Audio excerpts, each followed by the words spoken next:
پتوکی میں گٹروں کے پانی نے گلیوں اور سڑکوں کو آلودہ کر دیا۔ گٹروں کا پانی باہر آنے سے نمازی حضرات سخت پریشان ہیں۔ مزید احوال دیکھیے یاسر علی کی اس رپورٹ میں۔ جی پتوکی سے خبر دیتے ہیں۔ پتوکی جسے پھولوں کا شہر کہا جاتا ہے، پتوکی ایک علاقہ توحید ٹاؤن میں گندے گٹروں کا گندا پانی باہر گلیوں میں نظر آنے لگا، جس کی وجہ سے نمازی بہت پریشان، نمازی گزرنے سے پریشان ہیں۔ لوگوں کا مطالبہ ہے کہ پتوکی اسسٹنٹ کمشنر آصف ڈوگر صاحب سے کس چیز کا نوٹس لے کر فوری ایکشن لیا جائے تاکہ لوگوں کو مشکلات کا سامنا نہ کرنا پڑے۔ رپورٹ کر رہے ہیں یاسر علی، سہارا نیوز، تصویر رپورٹر پتوکی۔ اسٹریٹجی کا اناؤنس کی گئی تھی جس میں پاکستان کو کہا گیا تھا کہ we are part of the problem. یہ جو ایک نیریٹو شفٹ ہوا ان 2 سالوں میں، from part of the problem to part of the solution, today we being viewed as partners in peace, یہ ایک بہت بڑا شفٹ ہے جس کا ہمیں ایکنالج ہمیں کرنا چاہیے۔ تیسری چیز وہ ہے کشمیر کا ایشو انٹرنیشنلائز ہونا۔ یہ کشمیر کا مسئلہ اتنا ہی پرانا ہے جتنا پاکستان ہے، نیا نہیں ہے، لیکن اس کو جس طرح بائی ڈیزائن بیک برنر پہ رکھا گیا اور عمران خان صاحب کی حکومت نے اور ان کی رہنمائی میں اس کو انٹرنیشنلائز کیا گیا، وہ آپ کے سامنے ہے۔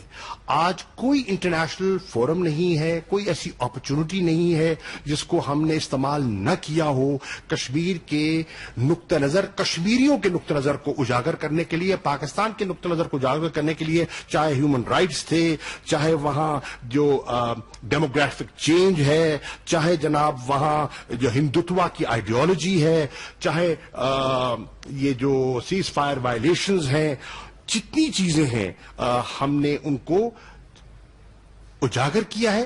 اور ہندوستان کا جو نیریٹو تھا، جنہوں نے پاکستان اور ان کی سیلف ڈٹرمنیشن کی جو جد و جہد، انہوں نے اس کو تشبیہ دے دیا تھا دہشت گردی سے۔ آج نیریٹو چینج ہوا ہے اور آج اس کو حق خود ارادیت کا جد و جہد کہا جا رہا ہے۔ یہ بہت بڑا شفٹ ہے۔ اس کے ساتھ ساتھ آپ دیکھیں کہ 1 سال میں 3 مرتبہ سلامتی کونسل میں کشمیر کا مسئلہ زیر بحث آتا ہے اور ہندوستان نہ چاہنے کے باوجود ان کو برداشت کرنا پڑتا ہے۔ آپ دیکھیں کہ 2 رپورٹس 2018 میں، 2019 میں ہیومن رائٹس کمشنر جو ہیں وہ اقوام متحدہ کی، وہ 2 رپورٹ شائع کرتی ہیں اور جس میں ہندوستان کو پوری طرح ایکسپوز کیا جاتا ہے۔ آپ دیکھیں کہ اس عرصہ میں 4 کشمیر کے جو کانٹیکٹ گروپ ہے OIC کا، اس میں 4 نشستیں ہوتی ہیں اور حالیہ جو ہوا ہے، جو کووڈ کے دنوں میں ہوا تھا، ورچوئل کانفرنس ہوئی تھی، اس سٹیٹمنٹ کا جو جوائنٹ سٹیٹمنٹ آئی ہے پوری OIC کی طرف سے، اگر آپ اس کا مطالعہ کر لیں تو آپ کو اندازہ ہوگا کہ کس طرح پاکستان کے نقطہ نظر کو ان نے تسلیم کیا۔ ڈیبیٹس اٹھا کے دیکھ لیں آپ، یورپین یونین میں اٹھا کے دیکھ لیں، US کانگریس کی انگیجمنٹس دیکھ لیں، 85 کانگریسمین کی انگیجمنٹ دیکھ لیں، ہاؤس آف کامنز میں جو آل پارٹیز پارلیمنٹری گروپ ہے ان کشمیر، اس کی آپ کاوش دیکھ لیں، ہیومن رائٹس کاؤنسل کو دیکھ لیں، انٹرنیشنل ہیومن رائٹس آرگنائزیشنز کو دیکھ لیں، تو آپ کو اندازہ ہوگا۔ اور آخر میں آپ عمران خان صاحب کی جو تقریر انہوں نے اقوام متحدہ میں پچھلے سال کی، اس کا موازنہ کیجئے تو پچھلے 5 سال میں نواز شریف صاحب کی تقریر تھی، اس میں کشمیر کا ذکر کتنا تھا اور عمران خان صاحب کا ذکر کتنا تھا۔ اس سے پچھلے دور میں زرداری صاحب کی تقریر جو اقوام متحدہ کی جنرل اسمبلی میں کی تھی، اس سے موازنہ کیجئے تو پھر آپ کو اندازہ ہوگا کہ فرق کیا ہے۔ میں آخری پوائنٹ جو عرض کرنا چاہتا ہوں اور وہ ہے انسٹیٹیوشنل ریفارمز۔ ہم نے کچھ انسٹیٹیوشنل ریفارمز کیے ہیں دفتر خارجہ میں، مثال کے طور پر فارن منسٹرز ایڈوائزری کاؤنسل۔ اس کی مقصد کیا ہے؟ اس کا مقصد یہ ہے کہ اکیڈیمیا سے، تھنک ٹینک سے ہمیں فریش انپٹ ملے اور جو سیزنڈ ڈپلومیٹس ہیں جس کے پاس انسٹیٹیوشنل میموری ہے انہیں بھی انگیج کیا جائے۔ Crisis management 24/7 crisis management unit جو ہے نیا فورن آفس میں بنایا گیا اور اس کی ہماری جو اوورسیز پاکستانیز کی منسٹری ہے اور ہمارا جو NCOC کا ایک کوآرڈینیٹڈ ایفرٹ سے 478 فلائٹس کے ذریعے 2,14,000 پاکستانی جو سٹرینڈڈ تھے ان کو واپس لایا گیا۔ خیال تھا کہ وہاں پتھراؤ ہو جائے گا، شیشے ٹوٹ جائیں گے، ایمبیسیز پہ حملہ ہو جائے گا، الحمدللہ ایسا کچھ نہیں ہوا۔ اس کے ساتھ ساتھ پبلک ڈپلومیسی کا انیشیٹو ہم نے لانچ کیا ہے. ابھی آنر کیا گیا ہے ان 86 پاکستانیوں کو جنہوں نے 79 ممالک میں کووڈ-19 میں اپنی سوسائٹیز میں کنٹریبیوٹ کیا اور پاکستان کے امیج کو انہانس کیا. اسٹریٹجک کمیونیکیشن ڈویژن ایک نیا فورن آفس میں بنایا گیا ہے تاکہ آپ کے نیریٹو کو پروجیکٹ کیا جائے.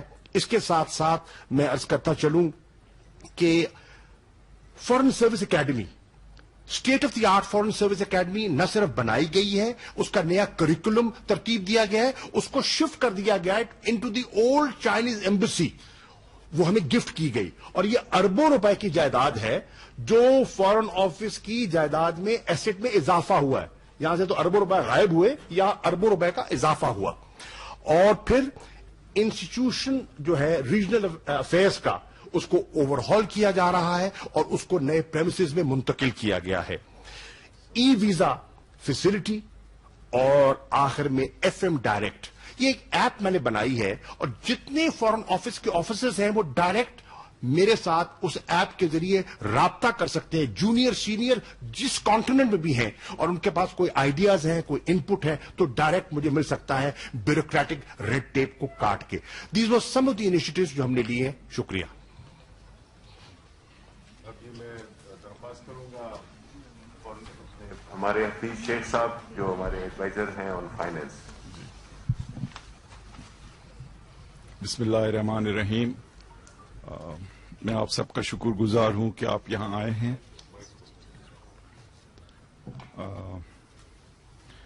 دیکھیں، سب سے پہلے تو جب یہ حکومت آئی تو ایک بحرانی کیفیت تھی. بیرونی اور اندرونی جو خسارے تھے وہ تاریخ کی سب سے بڑی سطح پر تھے، اور پچھلے 5 سال جو گزرے تھے اس میں ایکسپورٹس کی جو گروتھ ریٹ تھی وہ 0 رہی تھی، اور 20 بلین کا کرنٹ اکاؤنٹ ڈیفیسٹ تھا، اور ہمارے جو فارن ایکسچینج کے ریزروز تھے وہ پچھلے 1 سال میں آدھے ہو چکے تھے، اور ہمیں ڈیفالٹ کا خطرہ تھا. تو پہلی چیز جو ہم نے کرنی تھی وہ یہ تھی کہ ملک کو کیسے ڈیفالٹ سے بچایا جائے اور کس طرح اس بحران سے فوری طور پہ نپٹا جائے. کیونکہ جو بنیادی وجہ ہماری جو اس بحران کی تھی وہ یہ کہ ہمارے پاس ایک ڈالرز کا کرائسس تھا. یعنی ہم 40 ارب ڈالر اگر امپورٹ کر رہے تھے تو 20 ارب ایکسپورٹ کر رہے تھے، اور اس کی وجہ سے ہمارے پہ مستقل ایک بوجھ تھا جو ہمیں ایک ایسی سطح پہ لے آیا کہ ہم نے بوروئنگ کر کر کے، قرض لے لے کر اپنے آپ کو بہت کمزور کر دیا. تو پہلی سچویشن تو یہ تھی کہ کیسے اس بحرانی کیفیت سے نپٹا جائے اور ملک کو پھر استحکام دیا جائے. اس کے لیے آپ کو پتا ہے کہ حکومت نے بڑے فیصلے کیے اور آئی ایم ایف کے ساتھ ایک تعلق بنایا، ایک لینڈ مارک اگریمنٹ کی، جس کی وجہ سے پھر جو دنیا کے بڑے دوسرے ادارے تھے، world bank, Asian development bank اور ہمارے دوست ممالک سب آگے بڑھے اور انہوں نے اس سچویشن میں ہماری مدد کی، اور ہم نے ریزروز کو اپنے استحکام دیا، اپنے فارن ایکسچینج کے ریزروز کو بڑھایا. ہم نے جو قرض ماضی کی حکومتوں نے لیے تھے وہ پچھلے 2 سال میں ہم نے 5000 ارب روپے کے ماضی کے لیے ہوئے قرض واپس کیے، اور ساتھ ہی ساتھ ہم نے کوشش کی، کیونکہ اگر آپ دنیا کی تاریخ کا مطالعہ کریں تو کوئی حکومت، کوئی ملک ایسا نہیں جس نے ترقی کی ہو بغیر دنیا کے ساتھ تعلق بڑھائے. اور ان 2 چیزوں میں ہماری جو پرفارمنس رہی ہے ماضی میں وہ اچھی نہیں رہی. نہ ہم ایکسپورٹس بڑھا سکے ہیں، نہ ہم لوگوں کو قائل کر سکے ہیں کہ وہ یہاں آ کے انویسٹمنٹ کریں. تو اس حکومت نے یہ فیصلہ کیا کہ ہم نے ایک پائیدار بنیاد پہ پاکستان کو آگے لے جانا ہے، اور ہم نے بہت مراعات دی ایکسپورٹس بڑھانے کے لیے، جو حماد اظہر صاحب آپ کے ساتھ شیئر کریں گے. تو ان سب چیزوں کا نتیجہ یہ نکلا کہ یہ جو تجارتی بیرونی خسارہ تھا 20 ارب ڈالر کا، اس کو کم کر کے 3 ارب کیا گیا. اور یہ ایک تاریخی پرفارمنس ہے اس حکومت کی پچھلے 2 سال میں کہ ایکسپورٹس بڑھانے کے لیے مراعات دی گئیں، اور امپورٹس کو خصوصی طور پہ جو لگژری آئٹمس ہیں ان پہ ٹیکسز لگا کر اس کو کم کیا گیا. اب آپ آئیں کہ ایکسپینڈیچر، ایک بڑی وجہ ہمارے بحران کی یہ تھی کہ حکومت جو ہے خصوصی طور پہ الیکشنز کے دوران حد سے زیادہ اخراجات کرتے ہیں، اور جو پروجیکٹس بھی کیے جاتے ہیں ان میں کوئی کاسٹ کی کنسیڈریشنز کو آگے نہیں رکھا جاتا. تو ہم نے یہ پچھلے 2 سال جو گزرے ہیں بہت سختی سے اخراجات، حکومتی اخراجات کو کنٹرول کیا ہے، اور آپ نے دیکھا کہ کابینہ کی تنخواہیں تک کم کی گئیں، پریزیڈنٹ اور پرائم منسٹر کے ہاؤسز کے بجٹ کم کیے گئے، حتیٰ کہ فوج کی جو اخراجات ہیں ان کو بھی منجمد کیا گیا، اور سول حکومت کے اخراجات کو کم کیا گیا. اور میں اس کے لیے پریزیڈنٹ صاحب، پرائم منسٹر صاحب، ہماری جو ڈیفنس کی قیادت ہے ان سب کا شکر گزار ہوں کہ پاکستان کی تاریخ میں ایسے نہیں ہوا کہ اتنے زبردست طریقے سے کاسٹ کو کنٹرول کیا جائے اور کاسٹ اوپر سے کنٹرول کیے جائیں. یہ نہیں کہ لوگوں کی جو دینے والی چیزیں ہیں ان کو روکا جائے لیکن اوپر عیاشی چل رہی ہو. تو ہم نے جو یہ سال گزرا ہے اس میں اسٹیٹ بینک سے کوئی بوروئنگ نہیں کی، کوئی قرض نہیں لیا. ہم نے جو یہ سال گزرا ہے اس میں کوئی سپلیمنٹری گرانٹ کسی ادارے، کسی حکومتی منسٹری کو نہیں دی. ہم نے طاقتور لوگوں کو نو کہا تاکہ ہم ملک کی جو میکرو اکانومی ہے اس کو اسٹیبلائز کریں. اور اب آپ دیکھیں کہ ان تمام چیزوں کی وجہ سے ایک جانب ڈومیسٹک سائڈ اور دوسری جانب فورن جو تھریٹ ہے ان کو کنٹرول کیا گیا. پھر ہم نے اپنے ٹیکسز کے نظام کو بہتر کرنے کی کوشش کی، اور کرونا وائرس سے پہلے جو ٹیکسز میں بڑھنے کی جو رفتار تھی وہ 17% تھی. بدقسمتی سے یہ کرونا وائرس کی سچویشن ابھری، اور وہ جو ایک بہت اچھی جو ہے اچھے انداز میں ہماری ریونیوز کی گروتھ ہو رہی تھی وہ متاثر ہوئی. اب جب کرونا وائرس ہوئی تو پہل ہمیں 2 چیلنجز تھے. سب سے پہلے جو پرائم منسٹر عمران خان کا ڈائریکٹو تھا کہ پاکستان کے لوگ، عام لوگ، ان کی زندگی ایک حد سے زیادہ متاثر نہیں ہونی چاہیے. تو ہم نے 1240 ارب کا ایک کرونا وائرس کے دوران پیکج دیا، اور اس پیکج کے کئی کمپوننٹ، کئی حصے تھے، لیکن سب سے جو بڑا حصہ تھا وہ یہ تھا کہ پاکستان کے عام لوگ، بھولے ہوئے لوگ جو اس سے متاثر ہو رہے ہیں، جن کی ڈیلی جو جاب پہ کام کرنے والے لوگ ہیں وہ بے روزگار ہو رہے ہیں، اور جو ویسے ہی کمزور طبقے کے لوگ ہیں ان تک فوری طور پہ کیش پہنچایا جائے. اور آپ نے دیکھا کہ شاید دنیا کی تاریخ کا ایک بڑا پروگرام دیا گیا. اور میں آپ کو بتاؤں کہ جو 2 سال گزرے ہیں اس میں یہ ایک سنہری چیز ہوئی ہے پاکستان کی تاریخ میں کہ 250 ارب روپے لوگوں کو دیے گئے، اور پاکستان کے ہر قصبے میں، ہر گاؤں میں، ہر شہر میں یہ دیے گئے، اور لوگوں نے دیکھا کہ یہ بلا امتیاز دیے جا رہے ہیں.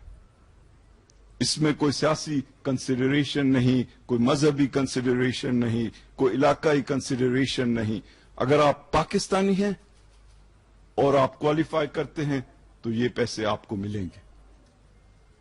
اور 1.60 کروڑ لوگوں کو پیسے ملے، اور اگر 6 لوگ ایک خاندان میں ہیں تو 10 کروڑ پاکستانیوں تک یہ امداد پہنچائی گئی. اور ڈاکٹر ثانیہ نشتر آپ کو مزید ڈیٹیلز دیں گی. لیکن ہم نے انہیں کہا کہ جہاں تک پیسے کی بات ہے اس معاملے میں کوئی کوتاہی نہیں ہوگی. دوسری جانب جو بینیفیشری ہم نے چنے اس کرونا وائرس سے نمٹنے کے لیے وہ پاکستان کے بزنس سیکٹر تھا، کیونکہ ہم نہیں چاہتے تھے کہ ان کو جو لیکوڈیٹی کا پرابلم ہے ان کو بالکل گرا دیں، کیونکہ ہم چاہتے تھے کہ جیسے ہی دنیا ریکور کرے اور ہمارے لوگ، ہمارے بزنسز تیار ہوں اس ریکوری سے فائدہ لینے کے لیے. تو ہم نے کئی طرح سے ان کی مدد کی. ان کو بہت سستے لون دیے گئے کہ وہ اپنے لوگوں کو جو ان کے مزدور ہیں ان کو دیں تاکہ ان کو بے روزگاری کی مصیبت نہیں سہنی پڑے. ہم نے ان کے جو قرضے جب ڈیو ہوئے تو وہ 1 سال مؤخر کر دیے. ہم نے